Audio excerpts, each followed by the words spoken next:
Warsaw, September 1904. The city without light.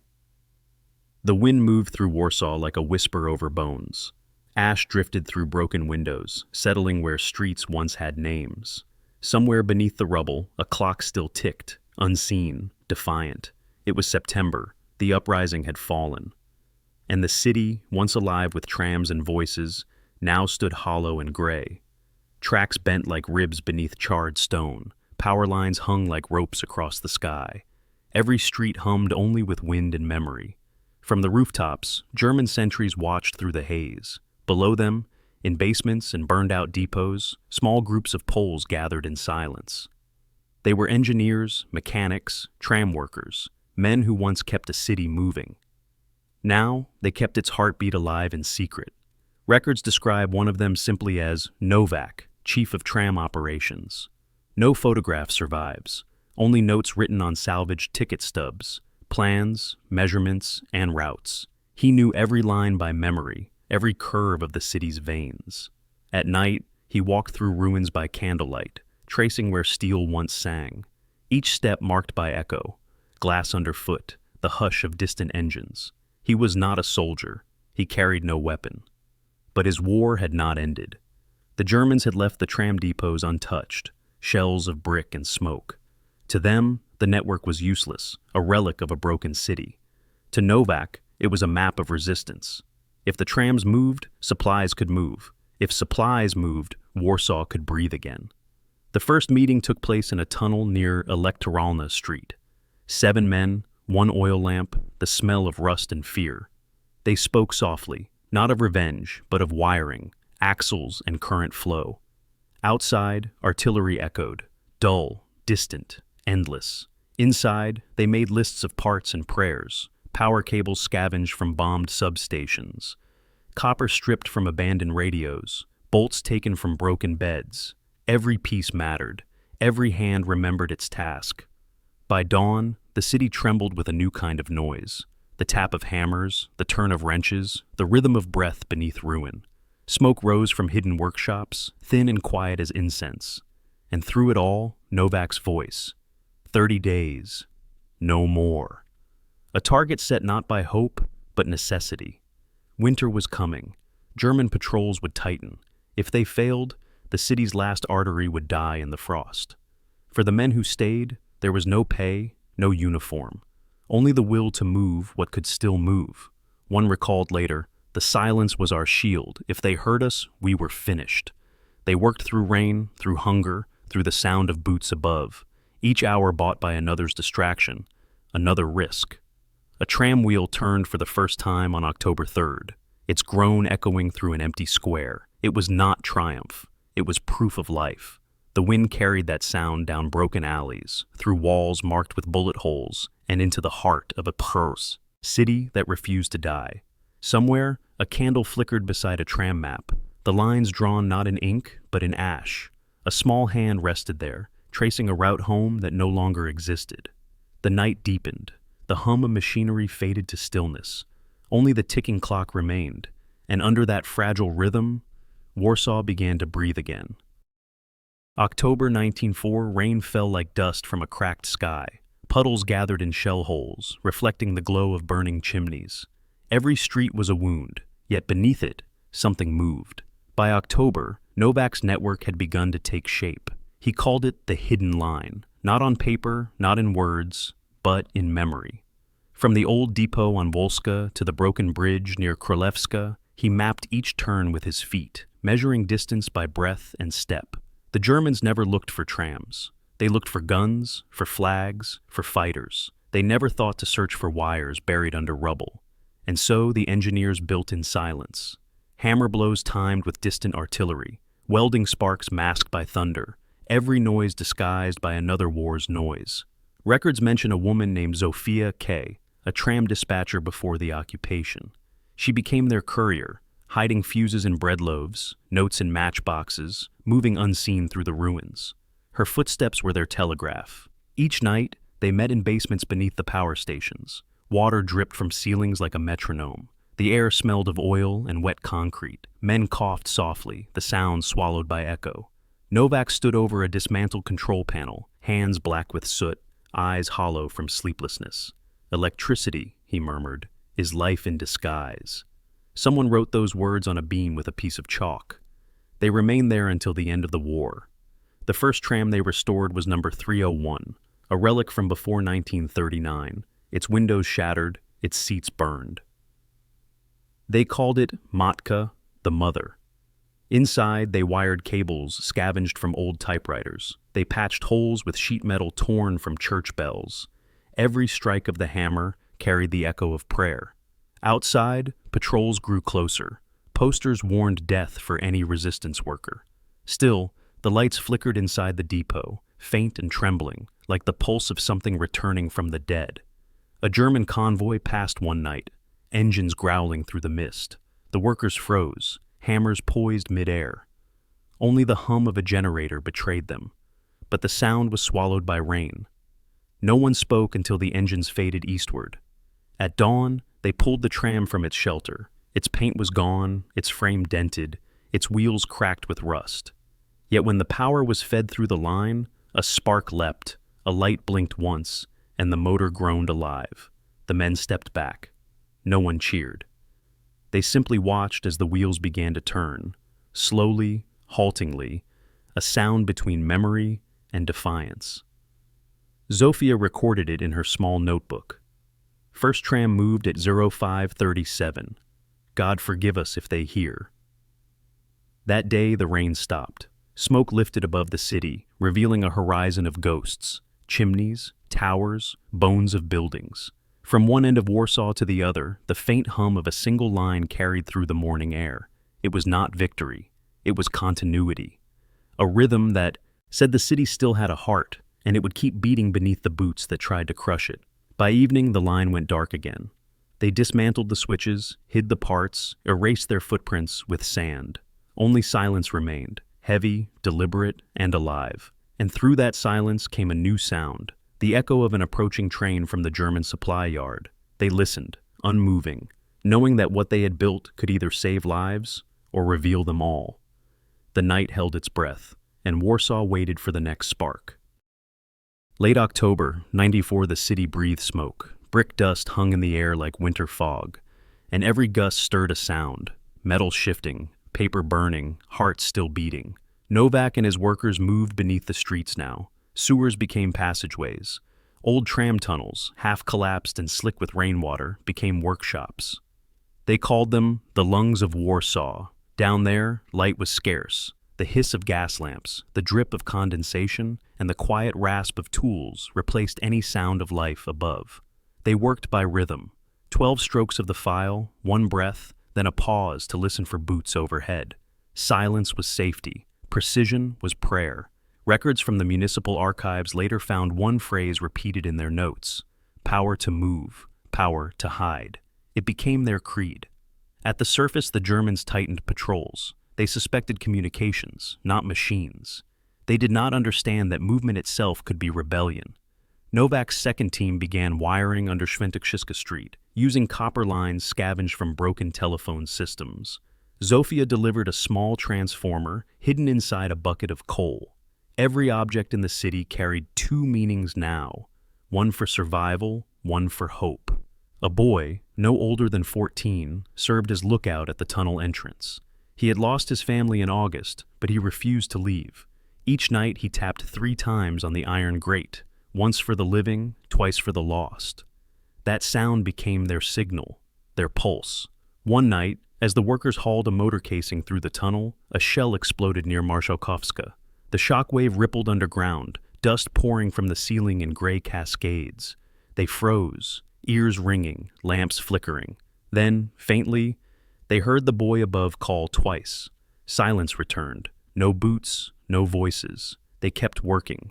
Days blurred. Food grew scarce. Water tasted of metal and ash. Still, the line extended, meter by meter. When electricity finally surged through their improvised grid, it traveled like lightning through veins of rubble, igniting bulbs long thought dead.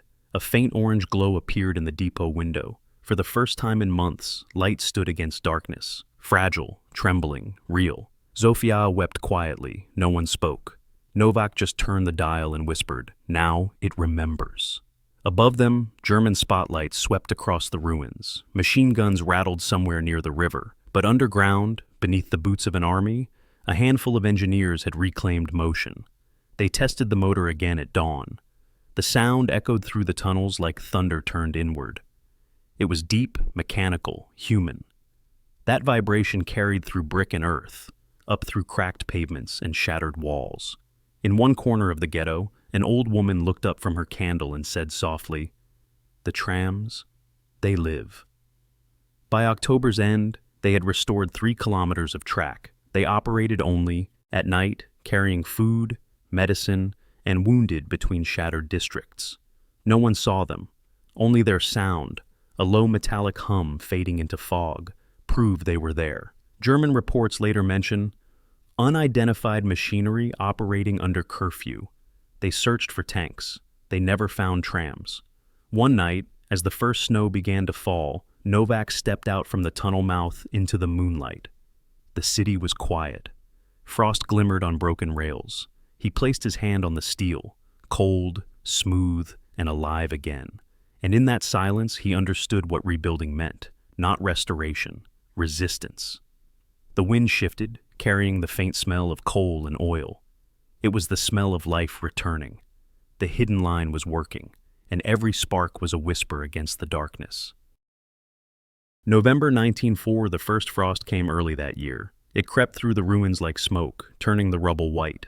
Under the pale light, the tram rails gleamed faintly, cold veins through a dead city. By November, Novak's team had reached their 30th day. 30 days of hunger, fear, and silence. 30 nights of work beneath the weight of war. What began as a rumor had become a network of light and motion. The hidden line stretched across Warsaw's scarred heart, from the depot near Wolska to the shattered marketplace by Praga. Not continuous, not perfect, but alive. Power flowed through patched wires and salvaged fuses. Every meter of track was a miracle paid in breath. They had learned to speak in gestures. 1 raised finger meant stop. 2 meant listen. A hand over the heart meant we're still here. No words, no sound, just rhythm. Each morning, Zofia marked the routes on an old tram map. The paper was burnt at the edges. The colors faded to ghosts. She circled sectors where food could be carried, where the wounded could be hidden, and where German eyes never looked. On November 3rd, they attempted the first full run. Tram number 301, Matka, stood ready at the tunnel mouth. Her body was patched with sheet metal, painted black to blend with the ruins. The motor groaned, impatient, as the current flowed. Men held their breath. At 0541, the wheels turned. Slowly, almost uncertainly, the tram rolled forward. Sparks burst from the pantograph. Blue fire against the fog. A hum filled the square, and for the first time since the Uprising, a sound returned to Warsaw that was not gunfire. The tram moved through the ruins like a ghost. No passengers, no announcements, only cargo, bread, bandages, letters. Its windows were covered with burlap, its lights dimmed to near darkness. German patrols passed within blocks. Engines idled, boots struck pavement, yet the tram kept moving, its steel wheels whispering against the rails, a heartbeat too soft for war to hear. At one checkpoint, a patrol paused. They thought they saw smoke, but it was only steam rising from the cold metal. They moved on. Inside, Novak stood beside the controls. His hands trembled, not from fear, but exhaustion. Behind him, 2 workers crouched over crates of supplies. Each bump of the track felt like memory returning. The tram rattled over the Vistula Bridge ruins and into shadow. Zofia recorded the moment later in her journal. 301 crossed the river.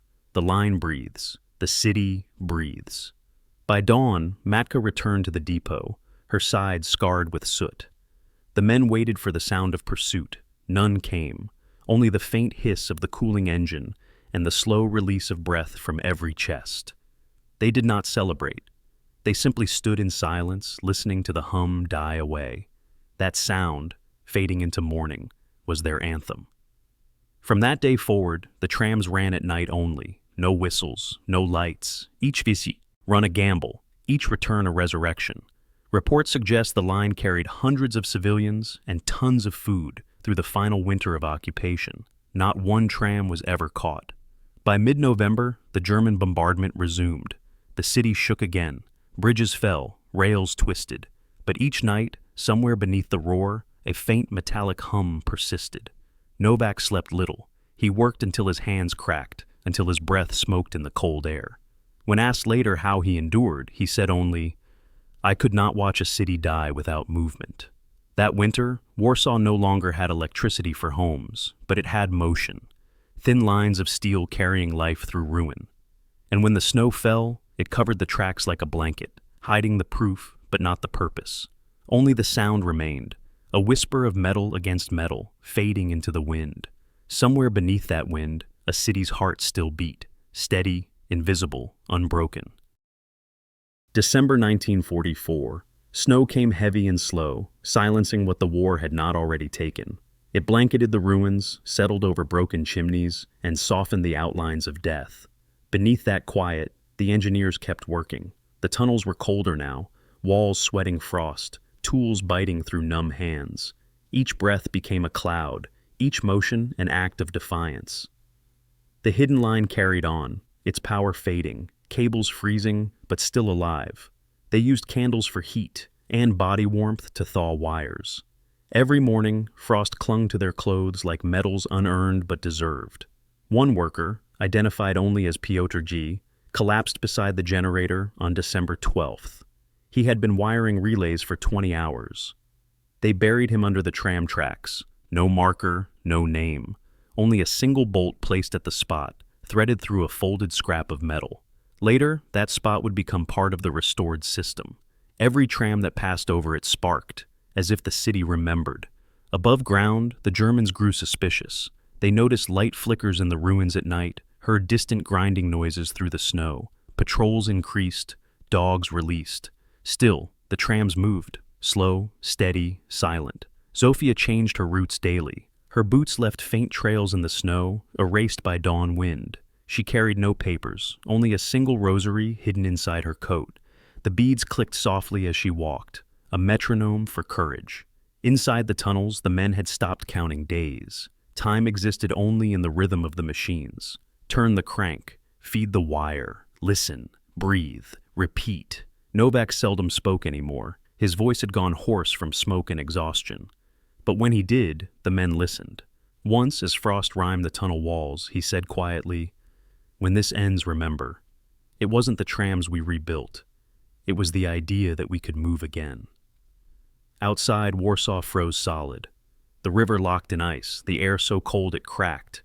Yet through that frozen world, the line endured, trams gliding like ghosts through fog, their wheels singing a low, metallic hymn.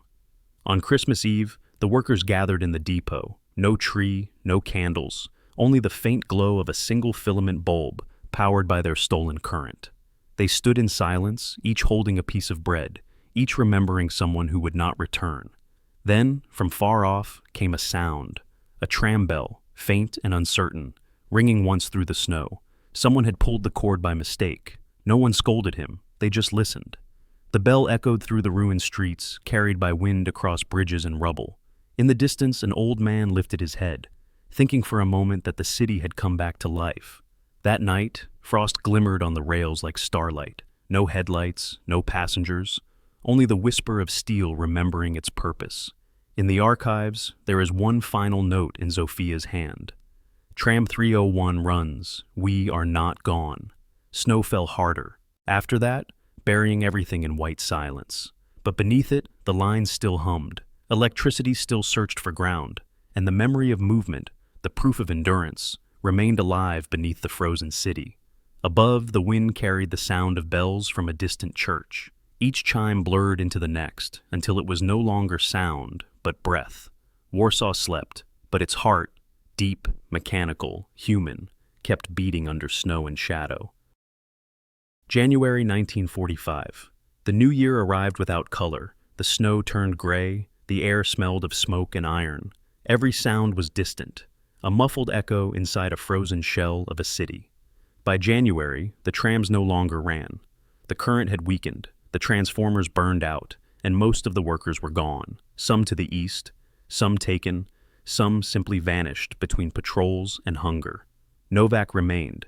He slept beside the silent engine, his breath forming clouds that drifted toward the ceiling. He kept the tools lined neatly, as if waiting for one more task. When the generator failed completely, he stayed in the depot another 3 days. He couldn't bear to leave the silence behind. Reports from that month describe Warsaw as dead, but those who returned later disagreed. They said the city dreamed. It waited, under ice, under rubble, under memory. On January 17th, Soviet tanks entered from the east. Their tracks cut through the snow where tram lines once gleamed. The soldiers found the depot half buried, and inside, a small generator, still warm. No one knew who had started it that morning. Outside, the Red Army walked through streets without names. They passed rails twisted by bombs, overhead wires torn down like veins from heaven. Yet everywhere they looked, the tram still stood, charred, shattered, but upright. A forest of steel and stubbornness. When word reached the civilians hiding in the ruins, they emerged quietly. Men with soot-stained coats, women clutching lanterns, children tracing circles in the snow, no cheers, no shouting, just footsteps. And then the sound of a wheel turning, rusted, slow, unwilling at first, but turning. Someone had found Tram 301, its axles frozen solid, its frame cracked, its roof buried under snow. But inside, the control lever still moved, and when the cable was connected to a Soviet generator, light flickered once in the cabin window, a weak orange glow, but a glow nonetheless. Novak appeared in no official photograph of liberation. His name fades in the archives after January 1945, but the records of Warsaw's Municipal Rebuilding Committee begin with a single line, unsigned. Tram network, partially operational thanks to existing underground wiring. Existing. That word carried everything. By spring, engineers uncovered the tunnels and cables. They found bolts wrapped in cloth, maps drawn on ticket stubs, and a single phrase written on a depot wall: "Electricity is life in disguise." They left it there. It remains today, faded, barely legible, beneath new paint. When the first official tram rolled again that summer, the city gathered to watch. It was clean, repaired, painted red and cream, but the sound it made was the same, that deep, steady hum, half machine, half heartbeat. An old woman crossed herself as it passed. A young boy saluted. No one spoke. They just listened. The trams had returned, and with them, the proof that Warsaw itself could rise from silence. The wind moved down the rebuilt streets, carrying coal dust, laughter, and the faint chime of a bell once buried under snow. And though few remembered his name, the city carried Novak's work in every turn of its wheels, for motion had become memory, and memory, the truest form of resistance. Spring thawed what war had sealed, so melted into gutters, revealing fragments of rails, and the quiet bones of a city learning how to breathe again. Grass pushed through cracks in the pavement, smoke lifted from chimneys for the first time in years. And from beneath the rubble, workers unearthed the veins of Novak's creation. Lines of copper still carrying faint current, rusted switches still intact, tram wheels locked in place like relics of faith. The new authorities called it a foundation for reconstruction, but for those who had survived, it was something more sacred. Each uncovered rail was a gravestone, each wire a signature of the living. They rebuilt not from plans, but from memory. Zofia returned to the depot, her hair now streaked with white, her notebook still bound with twine. In its pages were the coordinates of survival, handwritten circuits, tunnel sketches, and the last log of Tram 301. She showed them to the new engineers, and they followed the paths exactly as she had drawn them. One afternoon in August 1945, the depot doors opened again. Sunlight poured in, dust rising in gold clouds across the floor. There stood Matka, restored, repainted, reborn. The same frame, the same motor that had once hummed under fire. Zofia stepped inside, her hand tracing the railing. She pressed the control lever forward, and the tram lurched slightly, hesitant, as if remembering its own past. Outside, children gathered along the street, pointing, laughing, their voices echoing where once there had been only silence. When the tram began to roll, the air filled with its song, that deep metallic hum that had defied occupation. Elders crossed themselves. Some wept openly. For them, it was not just steel in motion. It was the city remembering its pulse. The municipal records list that day as resumption of service, limited lines operational. But witnesses recalled something else, that when the tram reached the bridge, the sun broke through the clouds, and for a moment, the river reflected the gleam of steel like a heartbeat made visible. In later years, the rebuilt system would grow, modern lines, new trams, electric grids replacing the scavenged ones. But under those streets, the old cables remained. When maintenance crews unearthed them decades later, they found them wrapped in layers of cloth and wax, handmade insulation that had somehow endured half a century. No one removed them. They were left as they were, a hidden monument beneath the city's motion. Historians would search for Novak's full name, his photograph, his records. None were found. It was as if he had vanished into the rails themselves. But among tram workers in post-war Warsaw, a saying survived. He taught the city to move when it could not walk. And perhaps that was enough, because every wheel that turned afterward, every spark that lit the dawn, carried his silent signature.